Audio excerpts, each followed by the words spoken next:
জামালপুরের জৌগ্রামে তেলেনুড়ি junior high স্কুলে পরিচালন সমিতির ভোটে প্রার্থী দিতে পারল না কোনো বিরোধী দল।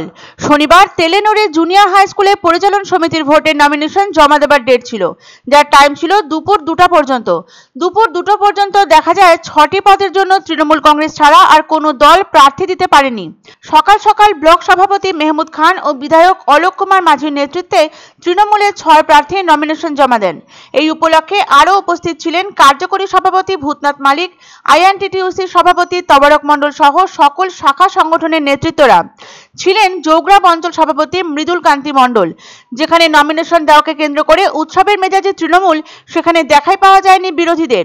ব্লক সভাপতি মেহমুদ খান বলেন, জামালপুরে বিগত ভোটগুলো প্রমাণ করেছে বিরোধীদের কি অবস্থা। বর্তমানে জামালপুরে সেভাবে বিরোধীদের কোনো অস্তিত্ব নেই। নির্দিষ্ট সময় পর্যন্ত অন্য কোনো নমিনেশন না জমা পড়ায় তৃণমূলের 6 জন প্রার্থী জয়ী হন। সম্প্রতি স্কুলের পরিচালন সমিতি নিয়ে বড় সিদ্ধান্ত নিয়েছে মধ্যশিক্ষা পর্ষদ। মেয়াদ শেষ হওয়া পরিচালন সমিতির মেয়াদ আর বৃদ্ধি করবে না পর্ষদ, ফলে প্রশাসক বসানো হবে, এই মর্মে বিজ্ঞপ্তি জারি করেছে পর্ষদ। 2022 সালের আগে যে সমস্ত সরকারি স্কুলে পরিচালন সমিতির নির্বাচন হয়েছে, বর্তমানে সেই সমিতির মেয়াদ বৃদ্ধি করে কাজ চালানো হয়েছে। বিজ্ঞপ্তি জানানো হয়েছে সেই সমস্ত পরিচালন সমিতির মেয়াদ আর বৃদ্ধি করা হবে না, সেই সব সমিতি বাতিল করে প্রশাসক নিয়োগ করা হবে।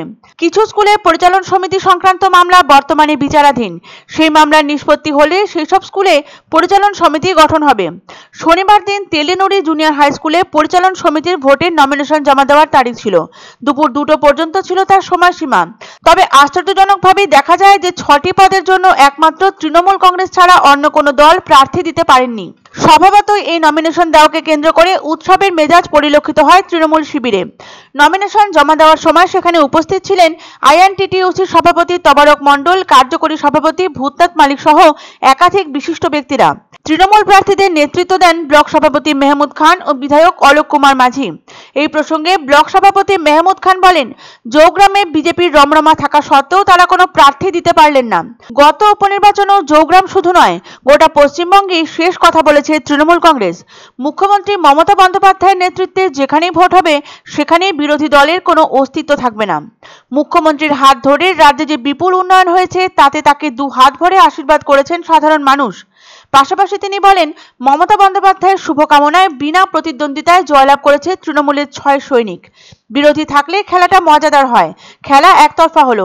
তারা চান যে বিরোধীরা আসুন, একসাথে খেলা হোক, আর তারপরে জয়ের আস্বাদ উপভোগ করতে চান তারা। অত্যন্ত যে আজকে যে মাননীয় মুখ্যমন্ত্রী মমতা বন্দ্যোপাধ্যায় যে আশীর্বাদ, সেই আশীর্বাদে আমাদের 6 জন ক্যান্ডিডেট এখানে জয়লাভ করেছে।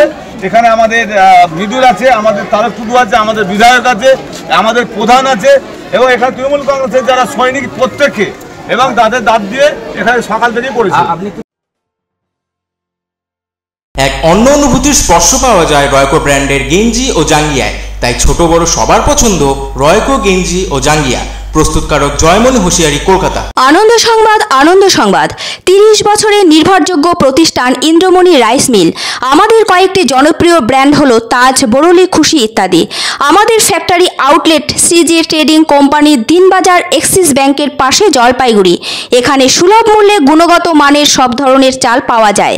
Phone number 9547029475। পছন্দসই সেরা খাবার খেতে হলে সোজা চলে আসুন রুচিসম্মত আধুনিক মানের রেস্টুরেন্ট রাজদরবারে। কেননা এখানেই আপনারা পাবেন ভোজনের রাজকীয় অনুভূতি। শুধু পুজোর সময়ই নয়, সারা বছরই রকমারি খাবার সরবরাহ করাই এই রেস্টুরেন্টের আভিজাত্য। আমাদের ঠিকানা রাজদরবার, রাহুতবাড়ি, বাবুপাড়া, জলপাইগুড়ি। ধামাকা ধামাকা ধামাকা! সানরাইজ মার্বেলের নতুন শোরুম শীঘ্রই আসতে চলেছে জলপাইগুড়ি গৌরীয় মঠের পাশে নতুন করলা সেতুর কাছে। এখানে পাবেন আধুনিক টাইলসের রকমারি সম্ভার।